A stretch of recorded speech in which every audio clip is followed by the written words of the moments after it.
Gaya bahasa perbandingan. Majas perbandingan ini masih dibagi lagi ke dalam beberapa macam gaya bahasa, seperti personifikasi adalah gaya bahasa yang digunakan untuk menggantikan fungsi benda mati yang dapat bersikap seperti manusia. Contohnya seperti, angin malam telah melarang aku keluar.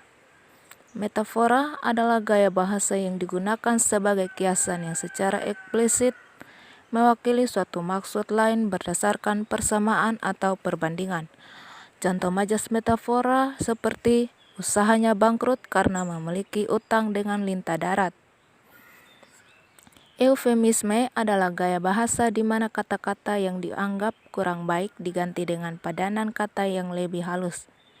Contohnya, karena terjerat kasus korupsi, ia harus dihadapkan di meja hijau. Metonimia adalah gaya bahasa yang menyandingkan istilah sesuatu untuk merujuk pada benda yang umum. Contohnya, bila haus minumlah aqua. Simile adalah gaya bahasa yang menyandingkan suatu aktivitas dengan suatu ungkapan. Contoh gaya bahasa ini seperti, anak kecil itu menangis bagaikan anak ayam kehilangan induknya. Alegori adalah gaya bahasa yang menyandingkan suatu objek dengan kata kiasan. Contohnya, mencari wanita yang sempurna seperti mencari jarum dalam tumpukan jerami. Jenis majas sindiran yaitu sinisme adalah gaya bahasa di mana seseorang memberikan sindiran secara langsung kepada orang lain.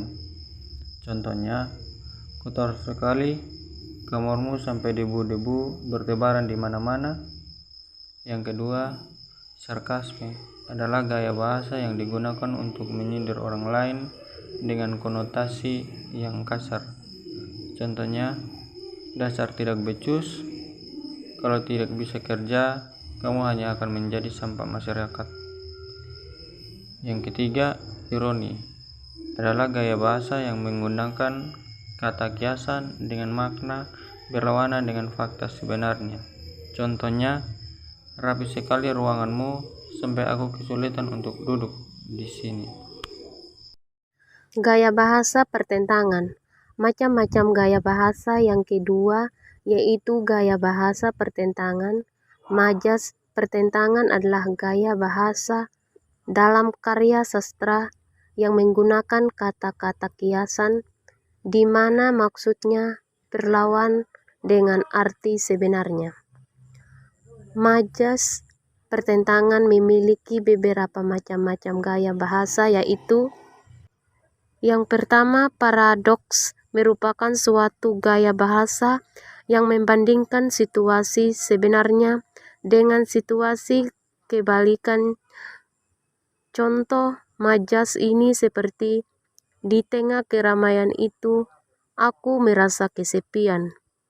Yang kedua, antitesis merupakan gaya bahasa yang memadukan pasangan kata di mana memiliki arti yang saling bertentangan. Contohnya, orang akan menilai baik buruk diri kita dari sikap kita kepada mereka. Yang ketiga, kontradiksi internimus merupakan gaya bahasa yang menyangkal pernyataan yang disebutkan sebelumnya. Biasanya majas ini disertai dengan konjungsi, misalnya hanya saja atau kecuali. Contoh gaya bahasa ini seperti, semua masyarakat semakin sejahtera kecuali mereka yang berada di berbatasan.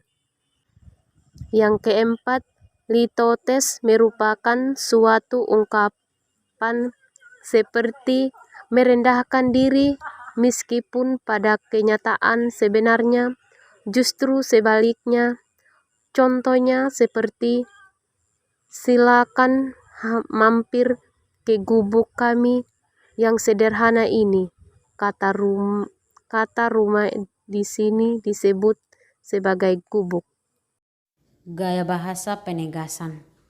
Majas ini adalah gaya bahasa untuk menyatakan sesuatu secara tegas guna meningkatkan pemahaman dan kesan kepada pembaca atau pendengar.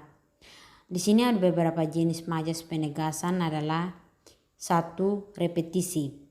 Adalah gaya bahasa yang mengulang kata-kata dalam suatu kalimat. Contohnya seperti pria itu pencopetnya, dia pelakunya, dia yang mengambil dompet saya.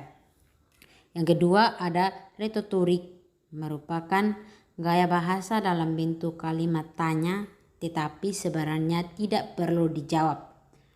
Majas ini biasanya dipakai untuk penegasan sekaligus sindiran. Contohnya, kalau kamu ke sekolah, setiap kapan saja. Yang ketiga ada pleonasme, merupakan gaya bahasa yang menggunakan kata-kata dengan makna sama tapi diulang-ulang terkesan tidak efektif tapi disengaja untuk menegaskan sesuatu. Contohnya, kita harus maju ke depan agar kita bisa menjelaskan pada teman sekelas. Nah, di sini dia mengulang itu karena kata maju itu kan sudah pasti ke depan. Yang keempat, klimaks adalah gaya bahasa yang menjelaskan lebih dari dua hal secara berurutan di mana tingkatannya semakin lama semakin tinggi.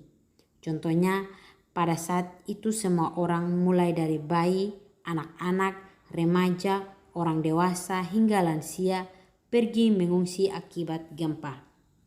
Yang kelima ada antiklimaks, adalah gaya bahasa yang menjelaskan lebih dari tingkatan tertinggi ke tingkatan terendah. Contohnya seperti setiap hari Senin mulai dari kepala sekolah, guru, staf, dan siswa rutin melaksanakan upacara bendera.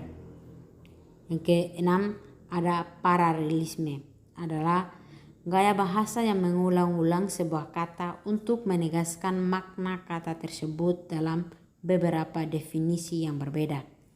Biasanya jenis majas ini digunakan pada sebuah puisi.